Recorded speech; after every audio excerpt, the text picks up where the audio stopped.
I think it's safe to assume at this point that the era of teen novel movie adaptations has officially been around for so long that we can just give in and start calling it a genre in and of itself. That's not necessarily a bad thing, not all of them are stories not worth telling, but the biggest reason there hasn't exactly been a big boom of, whoa, you can actually make a good film out of one of these, fancy that, is usually down to A, only being made in the vein of that one that got really popular and so not going for anything entirely original, or B, being slavishly faithful to the material it's based on, and if it's bad, well, at least it'll have that going for it. As far as these types of films are concerned, I often walk into them having accepted a few things straight off. There's a good bet that there will be plenty of blunt and obvious visual metaphors thrown in your face for the younger kids to think they're being clever in picking up on what the movie is trying to get at. The adventure will be some type of dealing with adolescent angst, and there's probably going to be a love interest or triangle going on. The Maze Runner is an extremely frustrating movie in that at first glance it seems like it's going to be the first one of these that doesn't adhere to all those tired and formulaic tropes, and subsequently one of the first of these that I will genuinely enjoy.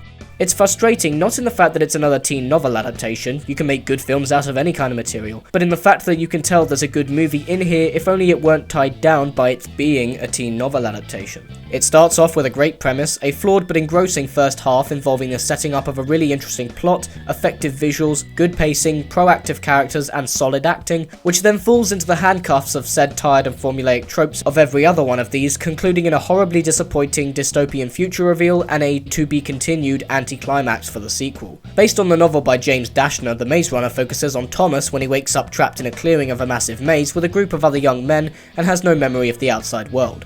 Only by piecing together fragments of his past with clues he and the other guys discover in the maze can they hope to uncover a way to escape. One problem, however, includes monsters known as grievers inhabiting the maze and making one night trapped inside impossible to survive in.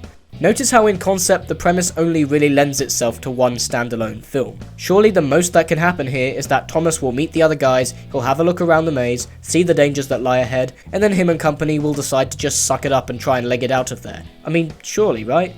And in the beginning that does seem to be the case. What I was glad to see right off the bat is that it doesn't pull a Hunger Games where everyone talks about the maze for an hour and then actually start running through it when you've completely lost interest. Instead, we get a few scenes of establishing what's what, and then charge head first before things start to become dull. And that's refreshing to see. While I can't exactly give props to the screenwriters for making all the exposition dumping incredibly tedious and boring by having it be a constant Q&A between Thomas and the other guys, at least we keep interlacing those scenes with running about, discovery, stakes raising and so on from the get-go. And all the stuff inside the maze is the film at its best. The initial night they spend in there where they see and have to outwit a griever being the standout sequence. It's well directed, the visuals are great, and there's a consistent logic with how the whole maze thing works. You know those Indiana Jones mummy type scenes where a character tries to get through a tight closing space without getting squished? Well, here's a film where the action consists of a lot of that, and it's surprisingly entertaining. Casting wise, Logan Lerman does his part well as Thomas. Asa Butterfield does his part well as Thomas. Dylan O'Brien does his part well as Thomas, and while I'm not entirely sure that it's an excusable flaw that the film actually has a narrative reason as to why he has barely any character traits, at least the two that he's given are curious and proactive. There's the introduction of a female character played by Kaya Scodelario,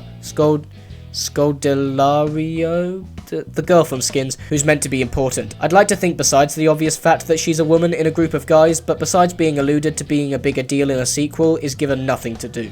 So yeah, they go in and out of the maze, come back for more explaining of the plot, and basically the whole thing becomes less interesting and more underwhelming the further towards the end you get. You can make a pretty safe bet that anyone that chooses to go with them when they finally try to escape that hasn't been given a name yet may as well be wearing a red shirt, and you can also bet on a last minute showdown between our main protagonist and Will Poulter's leader turned Malfoy character to kill someone off at the last minute to make the ending seem not so happy, but anything after the terribly executed what's really going on here reveal just seems like killing time at that point.